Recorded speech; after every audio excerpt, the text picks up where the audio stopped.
With Valentine's Day right around the corner, you might be expecting or even get surprised by a shiny new piece of jewelry. A listener named Laura sent an email asking about some bling she plans to receive. Laura says, I'm about to get engaged and want to make sure my new ring will be insured if something happens. My fiance rents a condo right now and I'll move in with him soon.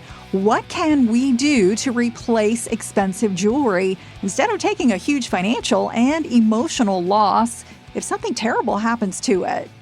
Congratulations, Laura, and thanks so much for your smart question.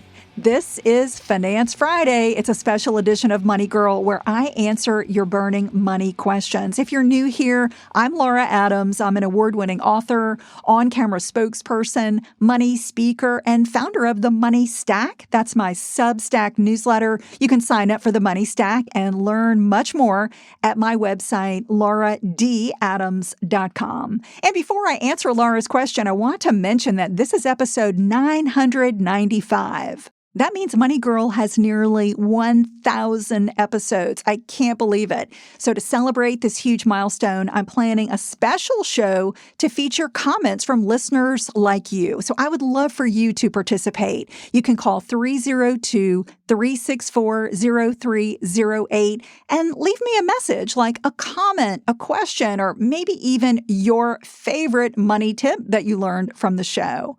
In today's podcast, I'm going to answer Laura's question by reviewing 7 critical tips for giving or receiving expensive jewelry. Taking a few steps can prevent a lot of heartache if something happens, like it gets damaged, stolen, or just mysteriously disappears. But even if you don't receive any new bling this year, stay with me because it's important to keep your existing valuables safe as well. All right, so let's get into those 7 tips to protect expensive Valentine's jewelry. In the excitement of an engagement or the purchase of a beautiful new piece of jewelry, most people completely forget about protecting it. So, Laura, I'm really glad you're thinking ahead. So I hope these tips will help you keep your precious belongings insured and safe. Tip number 1 is get a certified appraisal. When you buy an expensive piece of jewelry, it typically comes with, some type of an appraisal. If not, it's wise to purchase one from a gemologist that includes analysis, photos of your item, and an estimated market value. You might pay less than the market value, and your insurer needs to know precisely what they're insuring. And because of that, they may require you to get an independent appraisal to verify the value. And, this is especially true for things like heirloom jewelry or estate pieces. And it typically needs to be a recent evaluation, like not being older than 2 or 3 years. While your or your sweetheart's great-grandmother's wedding ring might feel priceless, insurers will only pay you up to the coverage amount that you purchase, and that has to be based on an appraised value, not on an item's sentimental value. The cost of an appraisal depends on the item. For example, an antique ring with many stones and old-fashioned gem cuts are probably going to take longer to analyze than a brand new diamond solitaire ring. It could take a gemologist weeks to complete an appraisal, and you want to make sure they have insurance during that time if you don't. A simple piece of jewelry might cost a couple of $100s to appraise, while something more complex could be $500 or more. And you can find an appraiser by searching online or asking around at local jewelry stores. Tip number 2. Get insurance before buying something valuable. Before you buy something expensive like jewelry or a watch, make sure you have a plan to insure it. Think about how devastated you'd be if you bought your sweetheart a diamond ring and then lost it. If you already have homeowners insurance or renter's insurance, find out how much coverage your policy includes for jewelry. Let your insurance company or the representative that you work with know what you're planning to buy and how much it costs, or maybe just a ballpark estimate if you're not quite exactly sure yet. They can help you increase your existing coverage or purchase a new separate jewelry policy, which I'll discuss in a moment. Now, Laura said her fiance is renting a condo, so he should have a renter's policy. But if not, this is the perfect time to purchase a policy that includes coverage for Laura's new ring. And I'll explain more in a moment and give you recommendations if you don't have a home or renter's policy. All right, tip number 3, don't assume you already have coverage. If you assume that you have plenty of insurance for an expensive Valentine's Day gift because you have a homeowner's policy or a renter's policy, that could be a big mistake. The amount of insurance on your home and basic furnishings is different than the amount of coverage for many types of personal belongings, like jewelry. Most standard home and renters policies include coverage caps for certain categories of belongings. For instance, jewelry and watches are typically insured for up to $1,000 or $2,000. Now, if you're a big spender, that could be a fraction of the cost of your gift. For example, if you buy an engagement ring worth $8,000 and your homeowner's or renter's policy only covers $1,000 for jewelry, you'd come up $7,000 short of replacing it. Plus, the cap applies to an entire claim, not per item. So if you had multiple pieces of jewelry stolen, let's say, you'd only receive up to the policy limit. Also, you must pay a deductible when you make a homeowner's or renter's insurance claim. So if you have a $500 deductible and a jewelry limit of $1,000, the most you'd receive from a claim is $500. Other types of personal belongings that typically have insurance caps include silverware, computers, firearms, musical instruments, collectibles, and antiques.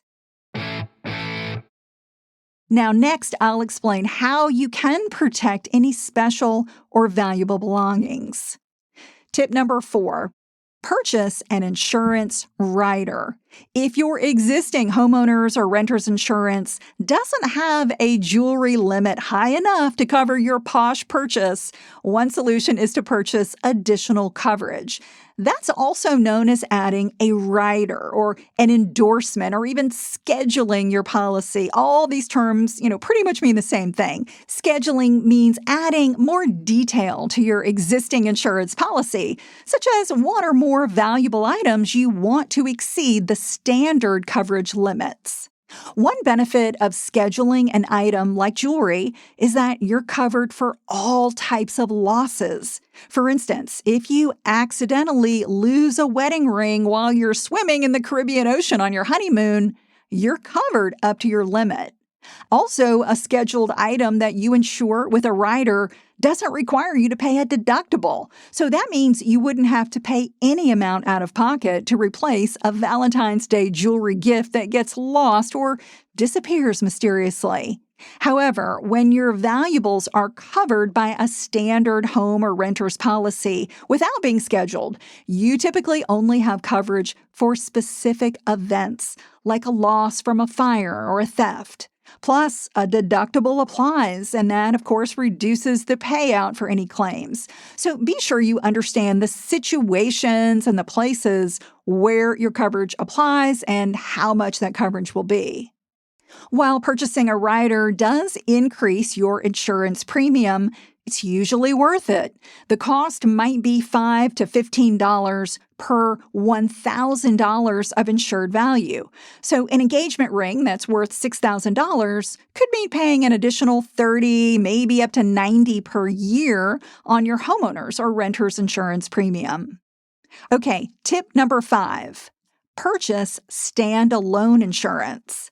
Another option for insuring a precious gift is to get a standalone personal articles policy or PAP. Now, that's just for the item. It's not an add-on to an existing home or renter's policy. Most insurers offer an articles policy for specific items like jewelry, watches, furs, collectibles, and antiques. Whether you own or rent your home, you typically pay less for an insurance rider than for a separate personal articles policy. Now, the only exception would be if you have many expensive items to insure. In that case, you're probably going to come out ahead with the PAP. In general, if your valuable belongings are worth more than, let's say, 10 to 20% of your home's value, having a personal articles policy is best. It may allow you to choose the level of protection, such as up to 150% of the agreed value if the item appreciates before you make a claim. Plus, it protects your home insurance rates from going up if you make a claim on your valuables. So shop and compare both options, getting a rider and getting a standalone policy if you have a collection of valuables to protect. Most homeowners have insurance, but most renters don't buy a renter's policy, unfortunately. Please note that if you rent, a renter's policy is surprisingly inexpensive. According to the Insurance Information Institute, the average renter's premium nationwide is $171 per year. That's a bargain. So if you rent, get renter's insurance first and then schedule an expensive item that's worth more than your coverage cap. Tip number 6. Gift recipients are responsible for insurance. Many people are confused about whether the giver or the recipient needs to buy insurance for a pricey gift. If you buy a gift to give someone, you need to have it insured while it's in your possession. However, once you give a gift away, the lucky recipient owns it and must insure it. Since Laura's fiancé is giving her an engagement ring and is a renter, I recommend that he purchase renter's insurance and a jewelry rider if needed. Ensuring the ring is solely his responsibility until he gives it to Laura.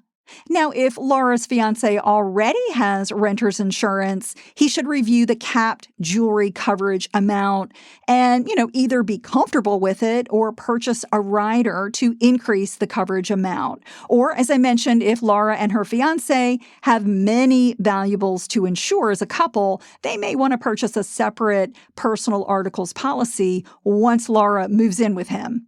If you're already married or you're living together and you've got the same home or renter's insurance policy, when you buy an expensive item for yourself or for your partner, you don't have to take any extra steps besides reviewing the coverage caps, and making sure you're okay with it. But if you and your Valentine have different households, remember that the person who wears and enjoys the gift must make sure that it's insured. And my last tip, number 7, keep an up-to-date home inventory. If you have home or renter's insurance, but you don't have a list of your personal belongings, it could be challenging to claim a loss. Imagine that your home or apartment gets completely destroyed in, a storm or a fire. Would you remember every single item that's inside your home? So if you don't have a home inventory, I want to encourage you to create one and add your Valentine's Day gift to the list. You can start by creating a written list of your most valuable items and also definitely take pictures and videos of all your belongings and maybe, keep it in the cloud and keep it on an external drive, keep all that in a couple different places. The more documentation you have, the easier it will be to prove that you owned lost or damaged items and can make an insurance claim easily. If you get engaged or receive some serious bling for Valentine's Day, congratulations! Now, make it a priority to protect it. That's all for now. I'll talk to you soon. Until then, here's to living a richer life. Money Girl is a quick and dirty tips podcast. We've got a great team. Steve Rickyberg audio engineers the show. Holly Hutchins is our director of podcast. Morgan Christensen is our advertising operations specialist. Rebecca Sebastian is our marketing and publicity manager. Nathaniel Hoops is our marketing contractor. And Maram El Naguib is our podcast associate.